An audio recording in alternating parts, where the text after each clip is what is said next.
जय हिंद दोस्तों, उज्ज्वल परिवार फिर हाजिर हुए आप लोगों के बीच में अपनी क्लास लेकर के। और शुरू करते हैं आज की क्लास है जून 23 मई। आपके बीच में क्लास आ रही है, हर रोज आपके बीच में क्लास आ रही है। जो लोग नहीं देख रहे भाई वो प्लीज चैनल को सब्सक्राइब करें और शेयर करें ज्यादा से ज्यादा।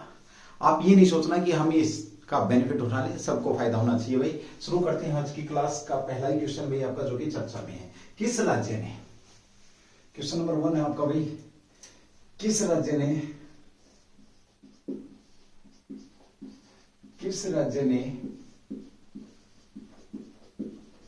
अपने आप को 100% विद्युतीकरण वाला राज्य घोषित किया है? किस राज्य ने अपने आप को 100% विद्युतीकरण वाला राज्य घोषित किया है या बना है भाई, या बना है कह सकते हो आप। चलिए, क्वेश्चन बड़ा शानदार है भाई। 2022 के अंदर और 23 में जो आपके एग्जाम्स होने वाले उनमें पूछा जाएगा कि किस राज्य ने मई में अपने आप को 100% विद्युतीकरण की, पूरे राज्य का विद्युतीकरण की बात कर रहा है यहां पर। तो पहले लेते हैं इसका आंसर। तो कौन सा राज्य बना आपका? ये बना भाई आपका गोवा। गोवा ने घोषणा करी कि वो 100% क्या आपका विद्युतीकरण की बात कर रहा है यहां पर भाई। गोवा की अगर हम बात करते हैं, बड़ा ही ऐतिहासिक महत्व है गोवा का भाई, ये भी ध्यान रखेंगे आप लोग। चलिए बात करते हैं अब गोवा को लेकर के बात करते हैं। सबसे पहली बात यह है कि रेबीज मुक्त भी अपने आप को इसी ने घोषित किया था भाई। अपने आप को क्या किया था? रेबीज मुक्त भी इसी ने घोषित किया था। रेबीज मुक्त आपको पता है किसके काटने से होती है? पशु या कुत्ते के काटने से या बंदर के काटने से, कुत्ते या बंदर के काटने से कह सकते हैं, या जानवरों के काटने से आपकी बीमारी फैलती है रेबीज मुक्त। तो पहला ऐसा राज्य जिसने अपने आप को रेबीज मुक्त घोषित किया तो वो भी आपका ये है। 100% विद्युतीकरण की बात करें जो चर्चा में आपका, तो गोवा भाई। एक और बड़ा शानदार क्वेश्चन यहां पर है। गोवा की अगर हम बात करते हैं, आपको पता है सिविल जो कोड लागू करने वाला एकमात्र राज्य देश का, एकमात्र राज्य भी आपका क्या भाई? आपका गोवा ही है। दूसरी बात करते हैं, सिविल कोड की बात करें यहां पर हमने, तो सिविल कोड को लागू करने वाला राज्य भी एकमात्र आपका यही है। इसका मतलब क्या होता है भाई? इसका मतलब होता है कि धर्म के नाम पर या किसी विशेष मतलब कह सकते हैं किसी विशेषता के नाम पर कोई अलग से कानून नहीं होगा, चाहे वो हिंदू हो, मुस्लिम हो, सिख हो। अगर एक शादी का आदेश है तो पूरे देश के अंदर एक ही शादी का आदेश रहेगा भाई। ये क्या आपका सिविल कोड की यहां पर बात हो रही है। किसकी बात हो रही है? सिविल कोड की बात हो रही है, ठीक है। तो रेबीज मुक्त, साथ में सिविल कोड की भी यहां पर बात कर रहे हैं। जो कि आपके रेबीज की बात करते हो तो एक बीमारी और फैलती है आपकी भाई, एक बीमारी और फैलती है अगर हम रेबीज की यहां पर बात करते हैं तो। चलिए, कौन सी हो आपकी? हाइड्रोफोबिया बीमारी भी आपकी इसी से संबंधित है। यानी कि हाइड्रोफोबिया का मतलब क्या था? पानी से डरना भाई, पानी से जो डर लगता है, ये बीमारी भी आपकी इसी से संबंधित है, ध्यान रखेंगे। चलिए अगली बात करते हैं आपका पहला अल्कोहल म्यूजियम भी आपका कहां पर भी? आपका पहला अल्कोहल म्यूजियम भी आपका कहां पर है? ये भी आपका गोवा के अंदर है। अब बेवड़ों के लिए भी म्यूजियम बनेगा भाई, है ना। दारू पीने वालों के लिए पहला अल्कोहल म्यूजियम भी आपका कहां पर है? यहीं पर है, ध्यान रखेंगे। चलिए अगली बात करते हैं भाई यहां पर आपका 12वीं हॉकी जो इंडिया सब जूनियर, आपकी कौन सी अभी हाल ही में चर्चा में थी? 12वीं हॉकी जो इंडिया सब जूनियर चैंपियनशिप भी आपकी कहां पर हुई है? सब जूनियर चैंपियनशिप भी आपकी कहां पर हुई है? चैंपियनशिप भी आपकी कहां पर हुई है? गोवा के अंदर ही हुई है। ये भी शानदार क्वेश्चन आप लोगों का बन जाएगा। चलिए भाई अगले पॉइंट की बात करते हैं। भगवान महावीर नेशनल पार्क, भगवान महावीर नेशनल पार्क भी आपका कहां पर है? गोवा के अंदर ही है। अगली बात करते हैं डॉक्टर सलीम अली पक्षी विहार भाई। अगला पॉइंट आपका डॉक्टर सलीम अली पक्षी विहार भी आपका कहां पर है? यहीं पर है भाई। ठीक है, चलिए अगला आता आपका पुर्तगाल की राजधानी क्या है? तो पणजी, आप लोगों को पता पुर्तगाल की राजधानी क्या है, कैपिटल ऑफ पुर्तगाल की आपकी पणजी है, ये भी आप जानते हैं। ये एक शानदार क्वेश्चन यहां पर आता है, क्वेश्चन आता है कि सबसे बड़ा शहर कौन सा भाई गोवा का? तो Vasco D gamma, Vasco D gamma. और ये कौन है, या बेटर अंडरस्टूड है वास्को डी गामा है कौन।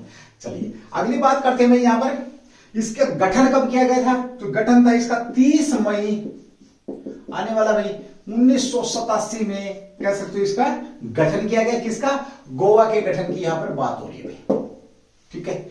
चलो अगर हम यहां पर बात करते हैं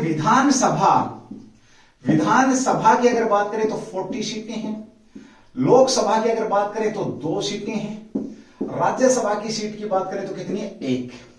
ये यहां का क्या है? पॉलिटिकल स्ट्रक्चर है। अब यहां पर सीधी सी बात करते हैं, सीएम कौन है? तो सामंत साहब हैं। सामंत कौन है आपके? सीएम साहब हैं। सामंत, प्रमोद सावंत कह सकते हो आप, प्रमोद सावंत सीएम साहब हैं। राज्यपाल की अगर हम बात करते हैं तो ये कौन आपके? श्रीधरन पिल्ले साहब क्या आपके राज्यपाल, ठीक है। चलिए यहां हमने बात करी, किसकी बात करी भाई अपने? हाँ, यहां हम बात कर रहे हैं गोवा की। गोवा को लेकर के अगर हम बात करते हैं तो गोवा की सबसे पहले लेते हैं राजधानी। तो गोवा की राजधानी क्या आपकी? पणजी राजधानी है गोवा की। अगले क्वेश्चन की बात करते हैं, वो है आपका कि राज्य ने अपने आप को 100% घोषित किया। विद्युतीकरण की बात यहां पर ये कर रहा है। रेबीज मुक्त आपका यही था भाई, ठीक है। और साथ में हमने बात करी थी किसकी? पहला अल्कोहल म्यूजियम भी यहीं पर है। महावीर भगवान जो नेशनल पार्क है ये भी यहीं पर है भाई आपका। 12वीं हॉकी इंडियन सब जूनियर चैंपियनशिप भी यहीं पर हुई है। डॉक्टर सलीम अली अगर बख्शी की बात करें तो वो भी यहीं पर भाई आपका। सिविल कोड लागू करने वाला भी एकमात्र जो आपका राज्य है वो भी यही है आपका भाई। साथ में हमने बात करी सबसे बड़ा शहर कौन सा? तो वास्को डी गामा सबसे बड़ा शहर है। विधानसभा की कितनी सीटें? 40 है। लोकसभा की कितनी? 2 है। राज्यसभा की 1 है। गठन की बात करते तो 30 मई 1987 को गठन हुआ। सीएम साहब आपके सावंत, प्रमोद सावंत साहब और श्रीधरन साहब क्या आपके बीच में है। ये क्या है? राज्यपाल है, ठीक है। चलिए एक बार थोड़ा सा रफ करता हूं, उसके बाद थोड़ा सा एक बार और इसके ऊपर प्रकाश डालेंगे। किसके ऊपर है? गोवा के ऊपर प्रकाश डालेंगे। गोवा को सबसे पहले राजधानी किसने बनाया या कब्जे में किसने लिया था? तो पुर्तगालियों ने लिया था। किसने लिया था भाई आपका? पुर्तगालियों ने कब्जे में लिया था। ये शानदार क्वेश्चन आप लोगों का बनता है, ठीक है। चलिए एक बार थोड़ा सा बात करूंगा यहां पर किसकी जो सबसे बड़ा शहर है। देखो गोवा को सबसे पहले किसने जीता? किस विदेशी शक्ति ने? तो पुर्तगालियों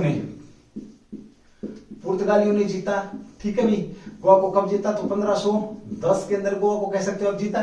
साथ में यहां एक बड़ा शानदार क्वेश्चन आता है, सबसे अंत में आजाद होने वाला भी आपका कौन सा था? आजाद होने वाला भी और सबसे पहले आपका गुलाम होने वाले भी किस्म से कह सकते हो कौन? आपका गोवा ही है। ये भी शानदार क्वेश्चन आप लोगों का। गोवा की बात करें तो वास्को डी गामा कहां के रहने वाले थे? पुर्तगाल के रहने वाले थे भाई। ये पुर्तगाली व्यक्ति थे जिन्होंने क्या किया था? तो भारत के लिए एक नए रास्ते की खोज करी थी। बार्थोलोमो डियाज द्वारा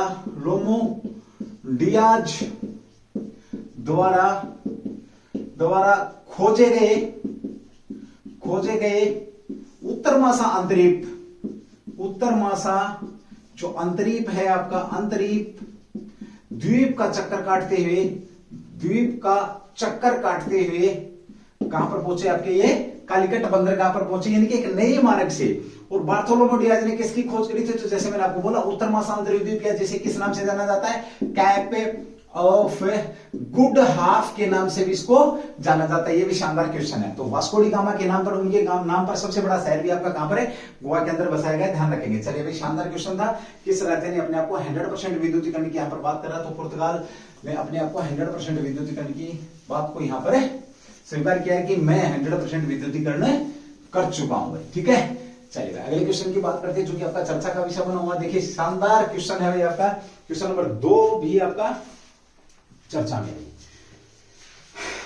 अभी हाल ही में आपका चर्चा में रहा भाई, कौन सा देश सबसे गर्म ग्रह के लिए यान भेज रहा है?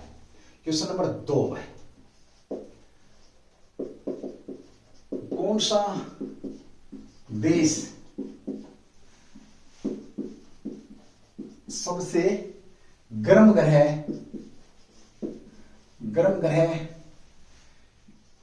की जानकारी के लिए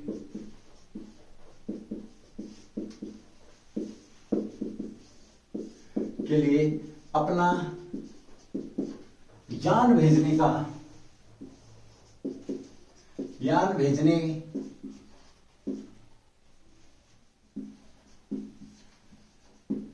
में, या कह सकते हो आप दल भेज रहा है भाई, यान भेजने, इतना ही लिखेंगे, यान भेजने का प्रोग्राम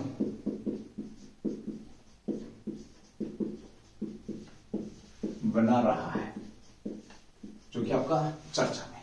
सबसे पहले हमने बात करी कि कौन सा देश सबसे गर्म ग्रह है। अब यहां पर बात आता है, सबसे पहले तो क्वेश्चन आता है आपका कि सबसे गर्म ग्रह कौन सा है, उसकी बात करेंगे भाई। सबसे गर्म ग्रह की अगर हम बात करते हैं तो वो कौन सा है वो देखेंगे सबसे पहले तो सबसे गर्म ग्रह क्या आपका शुक्र भाई। शुक्र ग्रह क्या आपका सबसे गर्म ग्रह है। इस पर क्या भेजा जा रहा है, इस पर यान भेजा जा रहा है भाई, इसके पास यान भेजा जा रहा है, यानी कि इसकी जानकारी के लिए। शुक्र ग्रह पर क्या हो क्या रहा है भाई, वहां पर लावा बह रहा है भाई, लावा निकल रहा है, लावा जो बह रहा है, यह गर्म क्यों है, लावा बह रहा है, उसकी जानकारी भाई। शुक्र की सतह की जानकारी भाई, जानकारी साथ में क्या है, सतह की जानकारी। जीवन की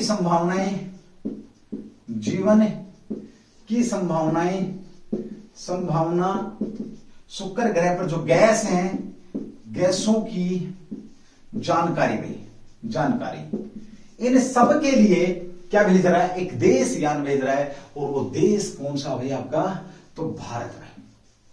भारत क्या भेज रहा है आपका, यान भेज रहा है। कब भेज रहा है, तो ये भेज रहा है आपका 2024 में भाई। सीधा सा क्वेश्चन आएगा, कौन सा देश सबसे गर्म, सबसे पहले तो ये कि सबसे गर्म ग्रह कौन सा आपका शुक्र ग्रह। भारत इस पर 2024 में यान भेज रहा है। 2024 में ही क्यों भेज रहा है, क्योंकि ये उस समय कम दूरी पर होगा, सबसे कम दूरी पर होगा भाई, सबसे जो कम दूरी पर होगा ये कह सकते हैं इस समय। और दूसरी बात, ये इस प्रकार की सिचुएशन दोबारा से कब मिलेगी, तो इस प्रकार की अगर सिचुएशन की बात करें दोबारा से, तो ये 30 में मिलेगी जाकर के भाई, 31 में, 30 के बाद।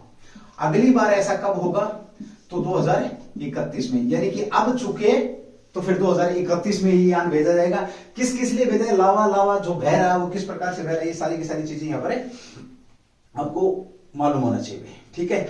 इसकी घोषणा कब करेगी, ये बड़ा शानदार क्वेश्चन है। तो 4 मई 2022 को इसकी घोषणा कर दी गई है, यानी कि आपका 2 साल पहले ये घोषणा कर दी गई है। 2 साल पहले भेजेंगे कब, 24 दिसंबर में भैया आपका ये दिसंबर 2024 के अंदर आपका ये यान जाएगा, जो कि शुक्र ग्रह के बारे में जानकारी जुटाएगा। तो यान भेजने का काम कौन करता भारत के अंदर, तो इसरो करता है। इसरो में Indian space research organisation ISRO करता है, ये आपको पता है। इसरो के अध्यक्ष कौन है, तो सोमनाथ साहब है। और इन्होंने ही 4 मई को ये घोषणा करी है। किसने, जो इसरो के अध्यक्ष है सोमनाथ जी, इन्होंने ये बताया है भाई कि हम ये भेजने वाले हैं अध्ययन के लिए, शुक्र ग्रह के अध्ययन पर शुक्रयान 1 भेजेंगे। इसका नाम क्या दे रहे हैं आपके, शुक्रयान 1 भेजने की बात कर रहे हैं। ये भी बड़ा शानदार क्वेश्चन आपका यहाँ पर बन जाएगा। एस सोमनाथ कर सकते हैं आप इस पूरा नाम भेजने का, ठीक है। चलिए, इस भारत ने 2017 में जानकारी दी थी। भारत ने भेजने की बात कब से कर रहा है भाई आपका, तो 2017 में शुक्रयान की जानकारी भारत ने प्रदान करी थी। ये भी आपका ध्यान रखिए। पृथ्वी से शुक्र की औसतन दूरी कितनी है, 4.10 करोड़ किलोमीटर भाई। कितनी किलोमीटर है, ये आपके बीच में है। और दूरी सूर्य की परिक्रमा घटती बढ़ती रहती है, ये दूरी घटती बढ़ती रहती है। तो दूरी घट कब रही है आपकी, 2024 में, और दोबारा से कब घटेगी आपकी, 2031 के अंदर। ये भी शानदार क्वेश्चन आप लोगों का बना रहेगा भाई, ठीक है। फॉस्फीन गैस, यहां पर क्या हुआ भाई, सल्फर के बादलों से ढका है। ये गैस किससे भाई आपका, सल्फर पूछेगा आपसे, सल्फर के बादलों से कौन सा जो ग्रह ढका है, तो शुक्र है भाई आपका। कौन सी गैस यहां पर होने का दावा किया गया, तो फास्फीन जो गैस है, गैस होने का यहां पर दावा किया जा रहा है। तो इसके बारे में भी जानकारी लेंगे, ये सारी की सारी चीजें। और गैस सूक्ष्म जीव बनाते हैं। जो फास्फीन गैस है ये क्या करती है आपकी, सूक्ष्म जीव बनाती है। ये और भी इंटरेस्टेड चीज है, इसलिए इन सब चीजों की गहराई से जांच पड़ताल करने के लिए क्या हो रहा है, इन सब चीजों की गहराई से जांच पड़ताल करने के लिए ये चीज यहां पर भेजी जा रही है, यान भारत की तरफ से भेजा जाएगा। ये बड़ा ही शानदार क्वेश्चन आपका यहाँ पर है। संरचना की स्टडी, शुक्र ग्रह वायुमंडल की जांच करना, हवाओं से शुक्र ग्रह का संबंध पता करना। एक और लिख सकते हैं, हवाओं से शुक्र ग्रह का संबंध। भाई शुक्र ग्रह का जो संबंध है इसके बारे में भी जानकारी लेना। ये भी शानदार क्वेश्चन आपका यहाँ पर बनता है। देश के अंदर अगर हम बात करते हैं इसरो की, तो इसरो की आपकी अंतरिक्ष एजेंसी है और विश्व की 6 बड़ी एजेंसियों में ये आपकी शामिल है। जो इसमें इसरो ने सबसे पहले कब आपका 1975 में पहला उपग्रह छोड़ा था, जिसका नाम क्या था, आर्यभट्ट। किसकी सहायता से, तो यूएसएसआर की सहायता से छोड़ा था, जिसने 5 दिन काम किया। उसके बाद क्या होगा आपका, बंद हो गया। और उसके बाद रोहिणी रहा आपका 1980 में इसने अपना खुद का यान भी लॉन्च कर दिया। चलिए भाई, जय हो इसरो, जय हो एस सोमनाथ साहब। एक बार रफ कर रहा हूं, किसी ने स्क्रीनशॉट लेना तो ले सकते हो। उसके बाद आगे बढ़ेंगे भाई अगले क्वेश्चन के ऊपर। भाई देखिए, बहुत बार बोलता हूं भाई, तुम लोग क्लास को देखते बहुत कम हो, कुछ आते हैं चले जाते हैं, देखने का नाम ही नहीं लेते हैं। ठीक है, एक बार आया बस कमेंट्स कर दिया तो सर का लगा कि हाँ आगे, अरे भाई चलो मैं कुछ नहीं बोलूंगा, मैं समय खराब नहीं करूंगा आपका। अगले क्वेश्चन की बात करते हैं। क्वेश्चन नंबर 3 जो आपका चर्चा में है, ये भी ध्यान रखेंगे भाई। और ये क्वेश्चन तो बड़ा मजेदार क्वेश्चन है, इसको तो ये तो चर्चा में है ही है, और खुशखबरी भी देगा तुम्हारे को भाई, है ना, तैयारी भी देख लेना। क्वेश्चन नंबर 3 व्हाट्सएप चर्चा में है। व्हाट्सएप ने एक ऐसा ऑप्शन किया है, जो आप मैसेज को सिलेक्ट करेंगे तो इमेज आ जाएगी। अब आपको ना वहां ढूंढने की, वो ऐसे बॉक्सिंग ऐसे फूल देते, वो इमेज ढूंढने की जरूरत नहीं पड़ेगी। अब आपके बीच में इमेज आ जाएंगी, तो ये भी ध्यान रखेंगे। क्वेश्चन नंबर 3 आपका, तो रिएक्शन ऑन व्हाट्सएप मैसेज क्या है, रिएक्शन ऑन व्हाट्सएप मैसेज क्या है भाई आपका, क्या है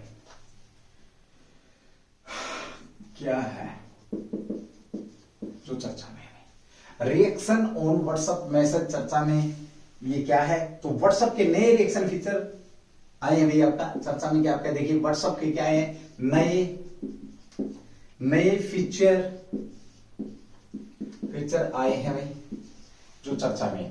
वैसे तो व्हाट्सएप हर समय आपको पता है मैसेज के लिए सबसे ज्यादा यूज होने वाली आपकी व्हाट्सएप है, आसानी से यूज हो रही है भाई, और काफी बार चर्चा में रहती है, नए नए फीचर लेके आती रहती है। लेकिन इस बार इसका एक अलग ही फीचर आया है, जिसको लेकर के पता होना चाहिए कि ये फीचर क्या भाई आपका।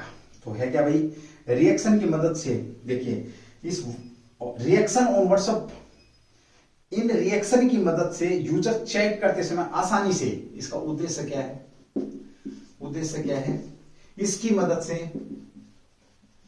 मदद से यूजर आसानी से क्या कर सकता है, समझा सकता है इमेज के माध्यम से भाई। किसके माध्यम से, इमेज के माध्यम से भाई, आसानी से अपनी बात समझा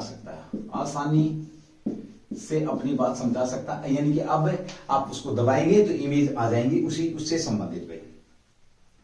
व्हाट्सएप रिएक्शन फीचर को रोल आउट किया जा रहा है, ध्यान रखेंगे। सोशल मीडिया पर प्लेटफॉर्म लंबे समय से WhatsApp reaction feature roll out कर दिया है, ये भी बड़ा अच्छा क्वेश्चन है।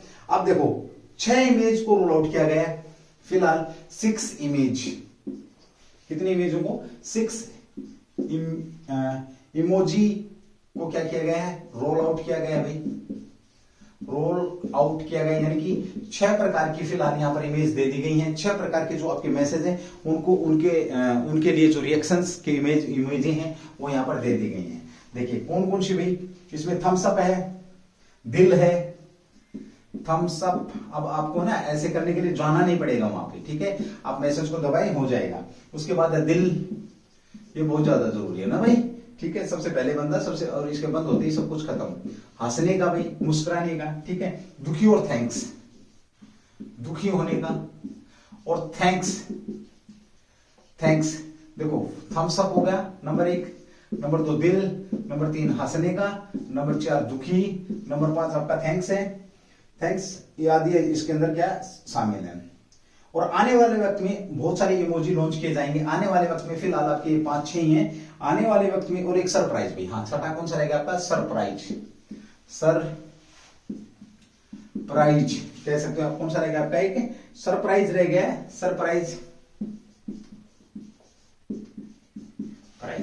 ये आपकी इमेज है। अब तक हम क्या करते थे, ढूंढ के लाके वहां से सिलेक्ट करके वहां भेजते थे। अब आप उसके ऊपर क्लिक करेंगे व्हाट्सएप के ऊपर, तो ये मैसेज आपके बीच में आ जाएंगे। देखिए इसको समझा भी देता हूं। अभी फिलहाल इसमें मार्क जुकरबर्ग कौन, आपके जुकरबर्ग, इसके मालिक कौन है भाई, मार्क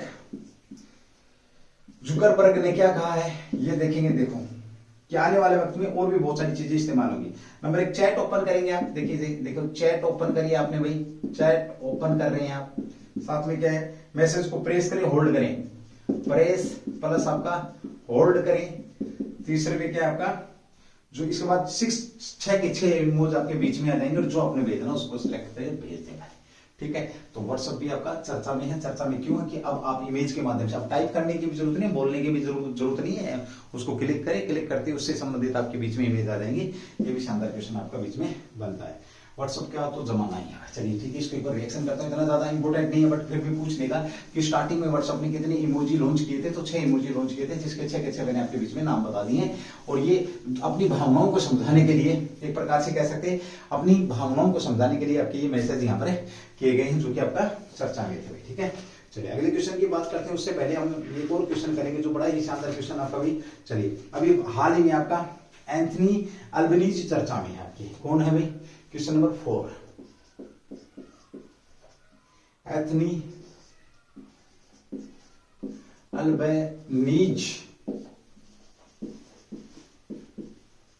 चर्चा में है। एंथनी अल्बनीज चर्चा में है, ये कौन है? बड़ा शानदार क्वेश्चन भी, यहां से एक इंटरनेशनल लेवल का क्वेश्चन बनेगा आप लोगों का, और आप लोगों से पूछा जा सकता है इस क्वेश्चन को, ध्यान रखेंगे। तो ये क्या है, इसको लेकर के भी हम यहाँ पर बात करेंगे। एंथनी अल्बनीज चर्चा में क्यों है, चलिए बात करते हैं। नंबर 1, ये भाई आपके कहां के, ऑस्ट्रेलिया के नए पीएम बने हैं। देखिए क्या है ये आपके ऑस्ट्रेलिया के नए पीएम बने हैं भाई, नए पीएम बने हैं, ध्यान रखेंगे। अब जब बहुत सारे पीएम पायम आपके बीच में चेंज हुए तो उनको लेकर के बात करते हैं। सबसे पहले पड़ोसी देश की बात करते हैं, तो पाकिस्तान के नए पीएम कौन बने भाई, पाकिस्तान की अगर हम बात करें तो कौन बने आपके, शहबाज शरीफ आपके कौन है, आपके पाकिस्तान के नए बनने वाले जो पीएम कौन आपके, शहबाज शरीफ हैं। शहबाज शरीफ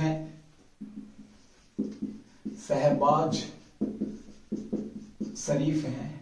किसके भाई हैं आपके, जो पहले पीएम थे जिन्होंने जब लाहौर यात्रा अटल बिहारी वाजपेयी के समय, कारगिल वार के समय जो पीएम थे, कौन थे आपके, नवाज शरीफ के भाई हैं भाई, ध्यान रखेंगे। इन्होंने किसके समकालीन थे, हमारे ये अटल जी के समकालीन थे कह सकते हैं। और कारगिल वार के समय भी आपके यही थे, कारगिल वार के समय आपके यही थे। ठीक है, चलिए भाई आगे बात करते हैं। शहबाज शरीफ की अगर हम बात करते हैं तो इन्होंने किसको पद मुक्त किया, इस्तीफा देने पर, इमरान खान।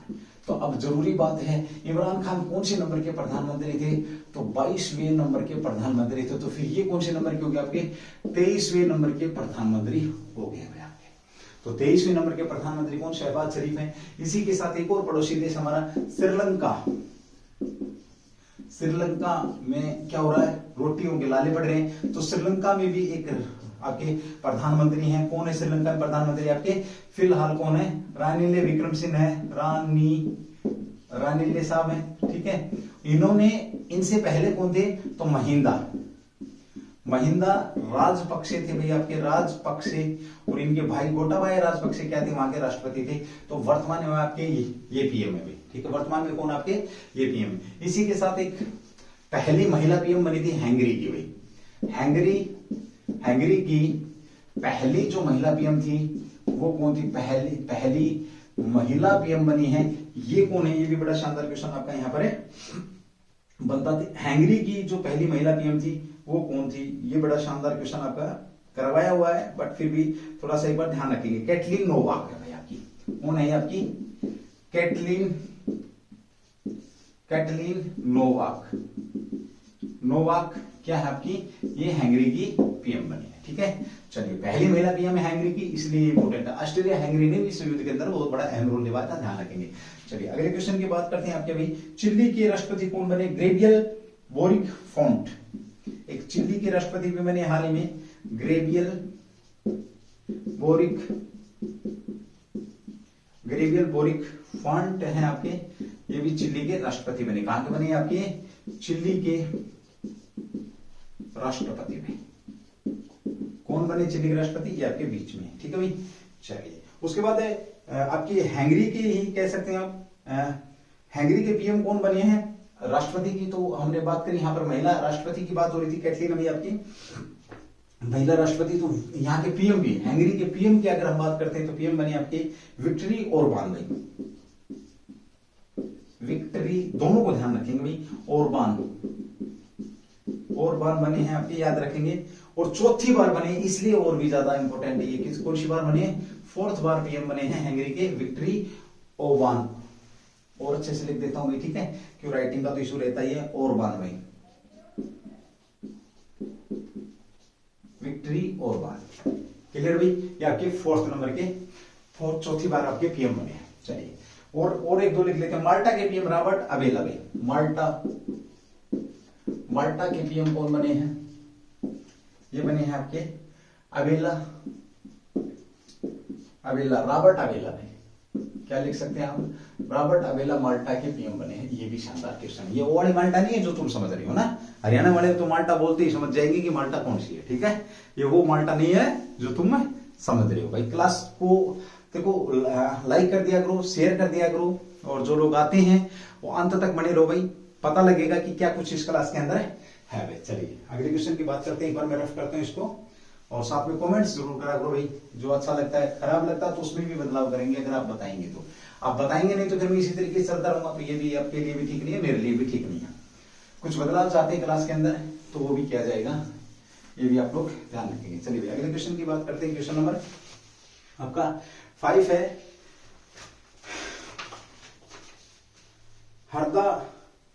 हर्ष कौन है आपके? हर्षदा शरद गरुड़।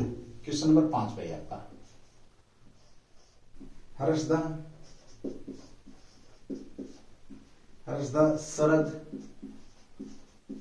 गरुड़ चर्चा में है।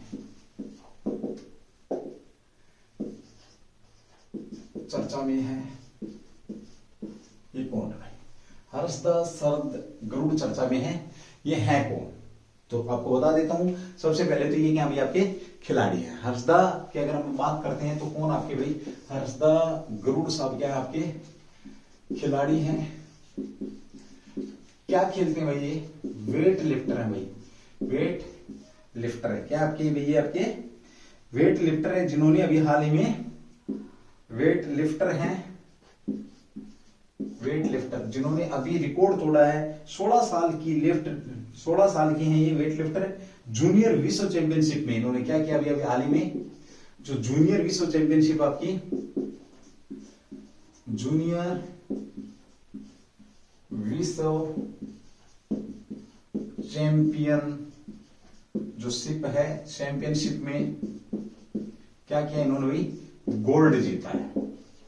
कौन सा मेडल जीता है? गोल्ड जीता है, जो कि चर्चा का विषय है।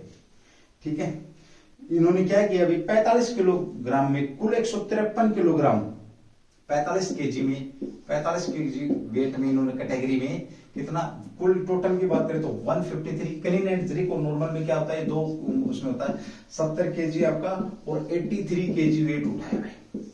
कितना केजी उठाया है? 70 केजी और 83 केजी वेट उठा करके इन्होंने स्वर्ण पदक जीता है। भारत की युवा वेट लिफ्टर है। 2 मई 2022 को यूनान के आयोजित, कब यह आयोजन कब हुआ था इसका? 2 मई 2022 को इस चैंपियनशिप का कहां पर हुआ था भाई आपका? जूनियर विश्व इसका यूनान के हेराक्लियन, यूनान में हुआ है। यूनान के आपका क्या बोलेंगे इस जगह को? हेराक्लियन नामक स्थान पर यह चैंपियनशिप हुई थी, और इन्होंने ये चैंपियनशिप जीती और भारत का क्या किया? नाम रोशन किया है। ये भी शानदार यहाँ पर ध्यान रखेंगे, ठीक है। और वे इस चैंपियनशिप को जीतने वाली पहली भारोत्तोलक बनी है। इस चैंपियन को जीतने वाली, इसको जीतने वाली पहली क्या बनी है? भारोत्तोलक बनी हुई, पहली भारोत्तोलक बनी है। ये भी आप लोगों के बीच में शानदार क्वेश्चन यहाँ पर रह जाएगा भाई, ठीक है।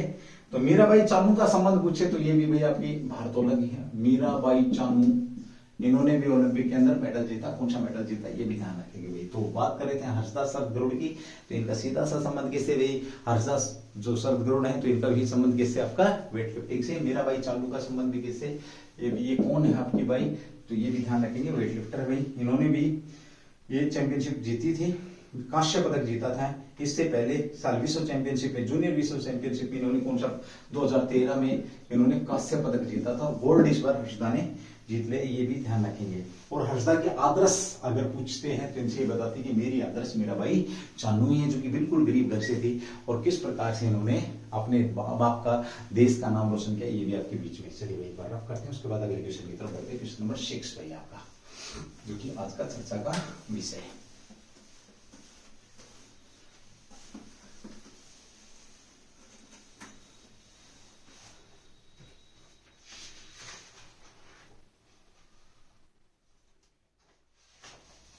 एक बड़ा विषय बना हुआ भाई, आपने सुना होगा इंद्राणी मुखर्जी और एक चर्चा में है कि उन्हें बेल मिल गई है। बेल क्यों मिल गई है, क्या है, किस एक्ट के तहत बेल मिली है, उसके ऊपर हम यहाँ पर बात करेंगे। चलिए क्वेश्चन नंबर 6 भाई आपका।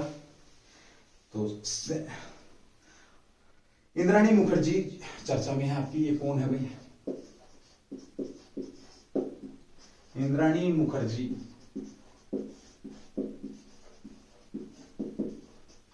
चर्चा में है। ये इंद्राणी मुखर्जी चर्चा में भाई, ये बड़ा हाईलाइटेड मुद्दा था, बड़ा ही हाईलाइटेड केस था। ध्यान रखेंगे ये केस क्या था, इन्होंने अपने पति के साथ मिलकर, ड्राइवर के साथ मिलकर, ये 24 वर्षीय बेटी की क्या करती, इन्होंने कार के अंदर हत्या कर दी। इसके बाद इनकी क्या होगी, जेल होगी। अब इनकी क्या होगी, जमानत होगी। अब जमानत को लेकर के बड़ा बावल मचा हुआ कि किस एक्ट के तहत क्या यूज किया गया, जो कि आपकी ये जमानत पर बाहर है। तो चलिए इसको समझने के लिए पूरी बात समझेंगे। इनका संबंध है सीना बोरा हत्याकांड से। किससे संबंध इसका, सीना बोरा हत्याकांड से इनका क्या है, संबंध है। ध्यान रखेंगे हत्याकांड से इनका क्या है, संबंध भाई। सीधी सी बात करें, था क्या वो कांड भाई आपका, अगस्त 2015 की बात है। इन्होंने क्या किया था, इन्होंने मुंबई की भायखला महिला जेल में बंद है। 2015 में क्या हुई थी, गिरफ्तार हुई और कहां पर बंद थी, मुंबई की कौन सी जेल थी, भायखला महिला जेल में बंद थी। भायखला महिला जेल के अंदर ये बंद थी। अब ये जेल के अंदर पहुंची क्यों, भायखला जेल के अंदर, इन्होंने किया क्या था, तो इसको समझेंगे हत्याकांड को भाई। इन्होंने क्या किया था, अपने एक चालक था, उसका नाम था श्यामवर, साथ में जो पहले पति थे, पूर्व पति, उन्होंने अभी तलाक ले लिया। कौन है, संजीव खन्ना।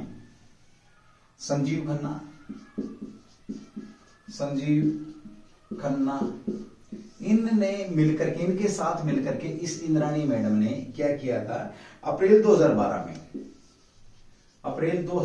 में क्या किया था, इन्होंने एक कार में सीना बोरा को कथित तौर पर गला घोट करके हत्या कर दी थी भाई। अप्रैल 2012 में गला घोट करके, कहा गया कि गला घोट करके 24 वर्ष की थी, इनकी क्या करती, हत्या करती। इस केस के अंदर ये क्या थी, जेल के अंदर थी। और अब ये क्या 2022 के अंदर इन्हें रिहा कर दिया गया है। किस एक्ट के तहत रिहा किया गया, ये मैटर बनता है आप लोगों का समझने का, ठीक है।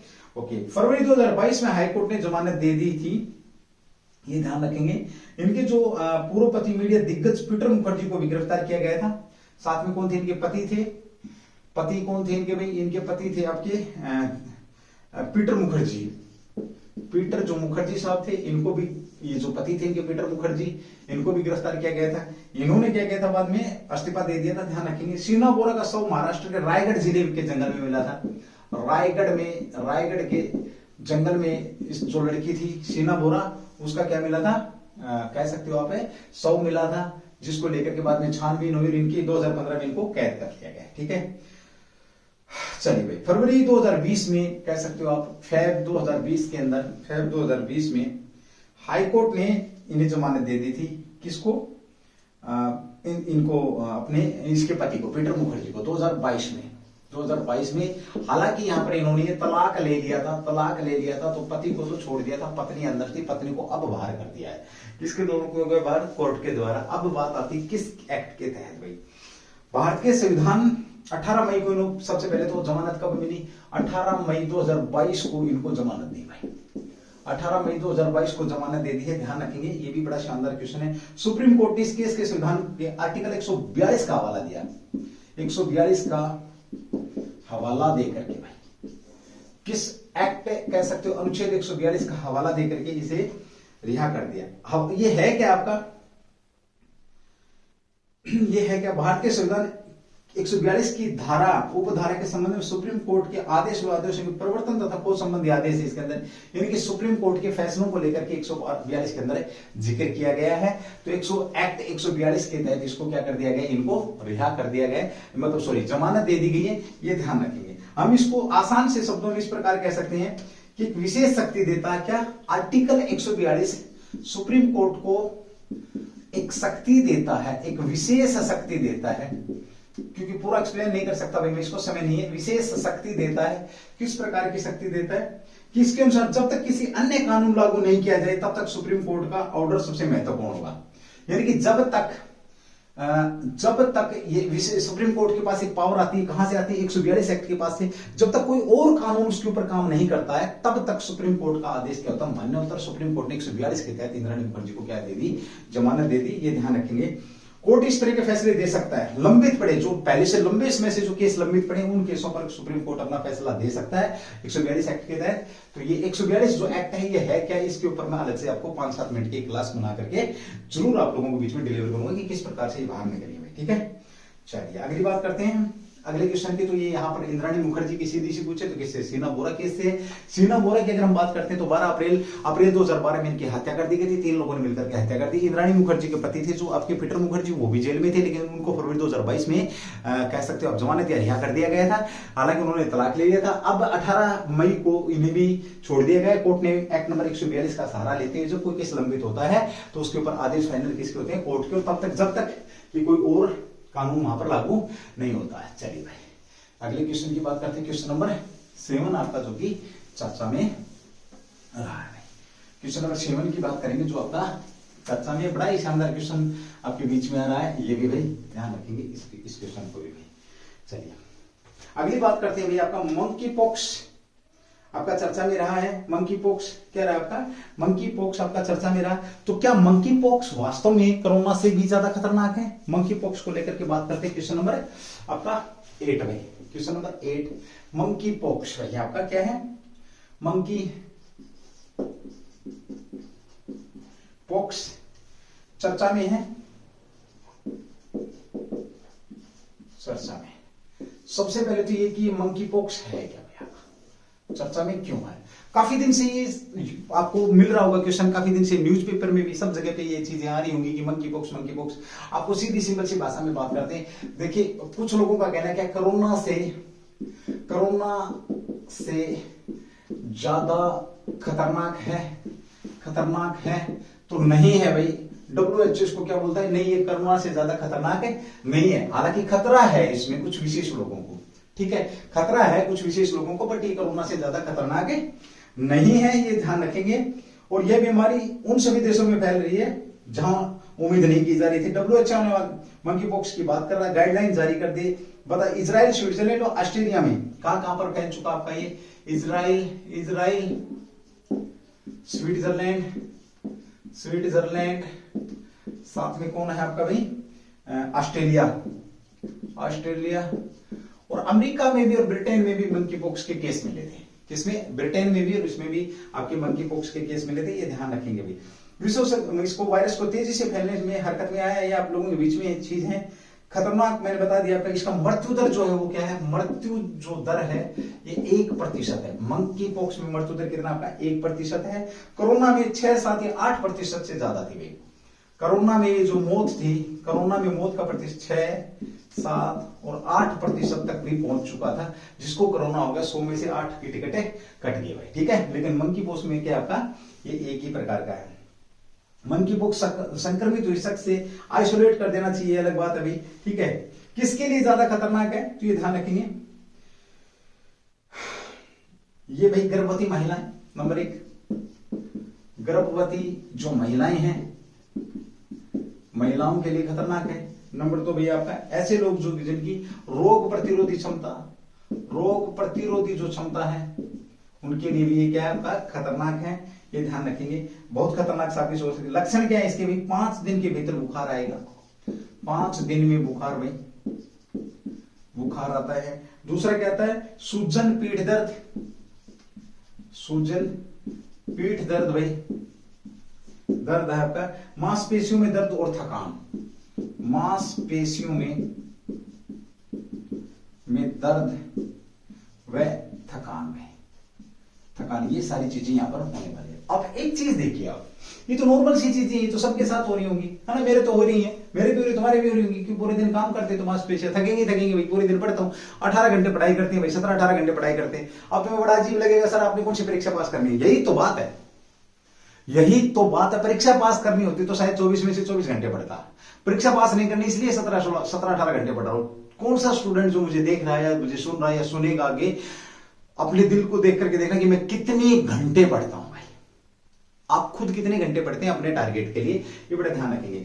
तो ये आपकी अगर किसी को इस प्रकार की बीमारी नॉर्मल भारत में है तो वो डरना नहीं है कि मेरे को मंकी पॉक्स हो गया, ऐसा कुछ नहीं है, बट ये लक्षण है तो हमारे को बताने पड़ेंगे भाई। और इसमें होता क्या है, इसका असर बुखार होने के 1 से 3 दिन पर त्वचा पर दिखना शुरू होता है। 3 दिन के बाद क्या होता है, त्वचा पर दाने निकलते हैं भैया, आपके दाने निकलते हैं और घाव जैसे दिखते हैं, बाद में सूख करके खुद गिर जाते हैं, सूख करके खुद गिर जाते हैं, मतलब एक किस्म से जैसे कह सकते हो शरीर के ऊपर दाने दाने हो गए और फिर वो सूख करके गिर जाएंगे, आपका क्या मंकी पॉक्स है, ध्यान रखेंगे। ये भी आपके बीच में चर्चा में बना हुआ। पहला मरीज कहां पर, अमेरिका में मिला था, जो कनाडा से घूम कर आया मरीज में, तो पहला मरीज कहां पर मिला भाई, पहला मरीज की अगर हम बात करें तो यूएसए के अंदर भाई, और ये कहां से आया था आपका, कनाडा घूम करके आए थे मरीज, इसलिए मंकी पॉक्स को लेकर के बहुत सारी चीजें आपको मालूम भी होगी। तो मंकी पॉक्स एक आपको जानवरों से फैलने वाली एक बीमारी है, ठीक है, जो जानवरों के संपर्क में आने से फैलती है, ये भी ध्यान रखेंगे। दूसरी बात हम यहाँ पर करते हैं कि भाई कोरोना से ज्यादा खतरनाक है नहीं, कोरोना इसमें मृत्यु दर आपकी 1% है। दूसरी बात करते हैं, कोरोना 6-7-8% तक पहुंचता था, 3 दिन के अंदर बुखार होने के बाद क्या दाने दाने आएंगे और वो आपके क्या हो जाएंगे, खुद सूख करके गिर जाएंगे। इसमें जो सबसे ज्यादा संक्रमित की बात करें तो ये 5 लक्षण है, सूजन पीठ दर्द, आपका मांसपेशियों में थकान है, ये आपकी गर्भवती महिला और रोग प्रतिरोधी जो क्षमता है, जिन लोगों की कमजोर है उन्हें इससे दूर रखना चाहिए। ये था आपका मंकी पॉक्स। तो मंकी पॉक्स का जो बना बाउंडर बचा रखा मीडिया ने, उससे ज्यादा डरने की जरूरत नहीं है, बट फिर भी WHO हरकत में आ गया, गाइडलाइन जारी यहाँ पर कर दी। वर्ल्ड हेल्थ ऑर्गेनाइजेशन की स्थापना कब की गई, वर्ल्ड हेल्थ ऑर्गेनाइजेशन के अध्यक्ष कौन है, वर्ल्ड हेल्थ ऑर्गेनाइजेशन का हेडक्वार्टर क्या पर है, ये सारे के सारे 3 क्वेश्चन आपके बीच में, इन तीनों क्वेश्चनों का आप जवाब देंगे मुझे। क्या क्या पूछा मैंने, WHO का हेडक्वार्टर, WHO की स्थापना कब हुई और साथ ही WHO के अभी फिलहाल अध्यक्ष कौन है, इसके ऊपर यहाँ पर बात हो रही है। चलिए भी अगले क्वेश्चन की बात करते हैं जो कि आपका चर्चा में है। क्वेश्चन नंबर 9 है अभी हाल ही में, क्वेश्चन नंबर 9 में आपका जो कि चर्चा में है। आज कितनी तारीख है, 23 तारीख। आज 23 तारीख को कौन सा दिवस मनाया जा रहा है, 23 मई को कौन सा दिवस मनाया जाता है, बस ज्यादा कोई बात नहीं करेंगे। 23 तारीख को कौन सा दिवस मनाया जाता है, तो भाई बड़ा ही अच्छा दिवस मनाया जाता है। अरे इसको ना घर रख लो, इसको ना मुंह घर की तरफ कर लो, लक्ष्मी जी आ जाएंगी, आप समझ गए मैं क्या बोलने वाला हूं, है ना, लक्ष्मी जी आ जाएंगी, इसको रख लो, उसकी फोटो को रख लेते हैं और लक्ष्मी जी का वेट करते हैं। अरे दोस्तों ध्यान रखना, जहां पर सरस्वती जी जाती हैं ऑटो सिस्टम से लक्ष्मी जी वहां पर है अपने आप आती है। तो सरस्वती जी को लाओ, सरस्वती जी कैसे आएंगी, मेहनत करने से। ज्ञान कैसे मिलेगा, ज्ञान वो इन्वेस्टमेंट है जो आपको हर कंडीशन में, हर आयु में, हर वक्त आपको क्या देता है, रिटर्न देता है। तो ज्ञान का अर्जन करो, लक्ष्मी जी अपने आप आ जाएंगे भाई, ठीक है। चलिए विश्व कछुआ दिवस मनाया जाता है आपका, विश्व कछुआ दिवस मनाया जाता है। दुनिया में सबसे ज्यादा लंबे समय तक जीवित रहने वाला है, यही माना जाता है भी आपका 23 मई को कछुआ दिवस। उद्देश्य क्या, कछुआ और दुनिया भर में तेजी से गायब होते आवासों की रक्षा करना। क्या भाई इसका उद्देश्य की बात करें, उद्देश्य तो कछुओं का तेजी से गायब जो हो रहे हैं, गायब होने से रोकना इसका क्या है उद्देश्य है भाई। कछुओं को तेजी से गायब होने से रोकना क्या है, रोकना इसका उद्देश्य है। अब ये तेजी से गायब क्यों रहे हैं, क्योंकि भाई इनको है ना क्या किया जाता है, इनकी तस्करी होती है, इनकी जिंदगी भी तस्करी होती है, इन्हें मारा भी जाता है, इनके अंडों को भी निकाला जाता है। तो ये बड़ी ही समस्या, घोर विडंबना है, ध्यान रखेंगे। यह दिवस 2000 में अमेरिका के द्वारा शुरू किया गया था। कब भाई, 2000 में यूएसए द्वारा इसको शुरू किया गया।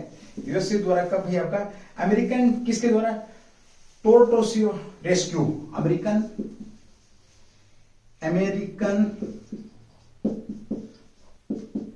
टोर्टोइस रेस्क्यू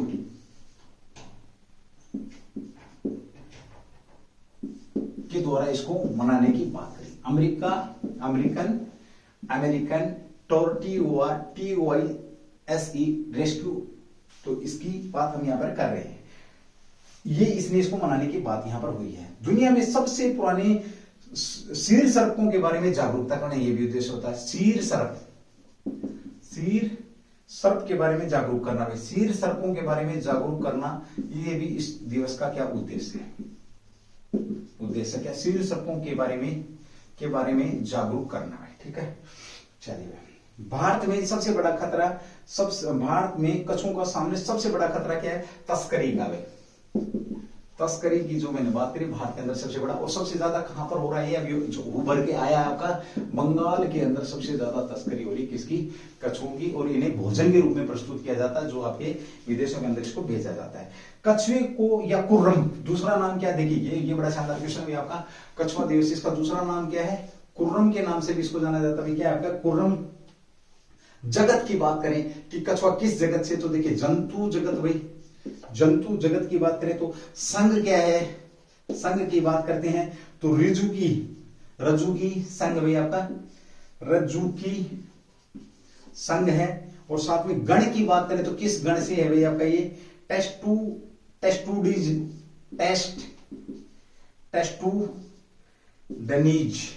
गण कौन सा आपका, टेस्टुडनीज गण से संबंध रखता है, टेस्टुडनीज गण से संबंध रखता है। वर्ग सरीसृप है भाई आपका, शीर्षर्प नहीं है, सरीसृप कह सकते हो। वर्ग क्या रहेगा आपका, शीर्षर्प या सरीसृप, इसका क्या है, वर्ग है। अब देखो यहां पर हमने बात करी 23 मई को कौन सा दिवस मनाया जाता है भाई आपका, 23 मई को कछुआ दिवस। उद्देश्य क्या है, कछुओं को बचाना भाई, जो तेजी से जो आपके क्या हो रहे हैं, कम हो रहे हैं, इनके आवास को खत्म किया जा रहा है, इनको बचाना ये रहे। साथ ही हम यहाँ पर बात करते हैं आपका उद्देश्य क्या, ये मैंने आपको बता ही दिया।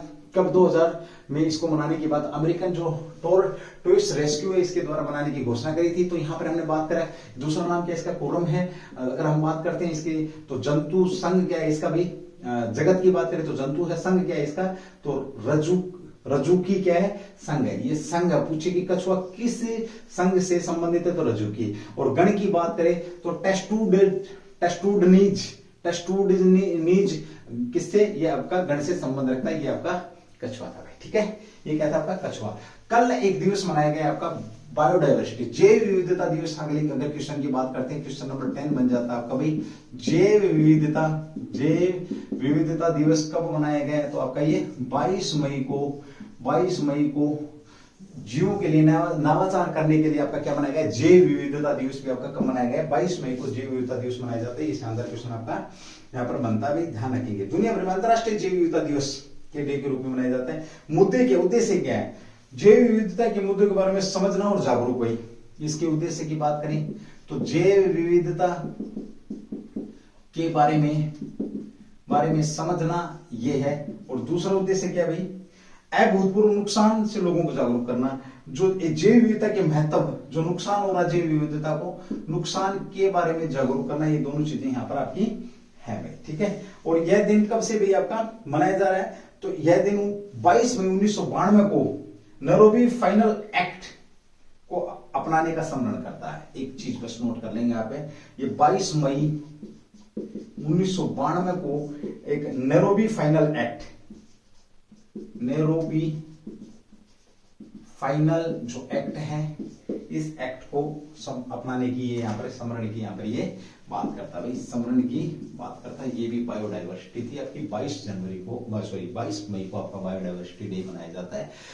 चलिए भैया, आप प्यार तो दिखा नहीं रहे हैं, बट फिर भी चलो एज पर पॉसिबल जितना मेरे से हो रहा है मैं आपके बीच में अपनी क्लासें लेकर के आ रहा हूँ, आता रहूंगा। अगर तुम्हारी इरादा ये है कि सर हमारे को घर से भी नहीं टिकने दे रहे हैं, घर से भी हमारा 1 घंटा, कोई बोलता सर मेरा नेट खत्म हो गया, कोई कुछ बोलता जाओ अमेरिका वहां पे ले लो सब्सिडी, जाओ यूपी में 50 उसके अंदर घर के अंदर है ना झूठ मूठ डॉक्यूमेंट बनवा लो ना कि हम +2 के स्टूडेंट है, नेट खत्म हो गया, तब तो नचाते हो आप, है ना। बड़े बड़े तरीके के ना डांस देखते हैं। नेट तो वहां खर्च होता है, किताब ये अपना पढ़ाई में नेट कभी खर्च नहीं होता। चलिए थैंक यू, जय हिंद जय भारत। क्लास को शेयर कर दियो भाई, ठीक है, और क्लास से जुड़े रहा करो भाई। जय हिंद।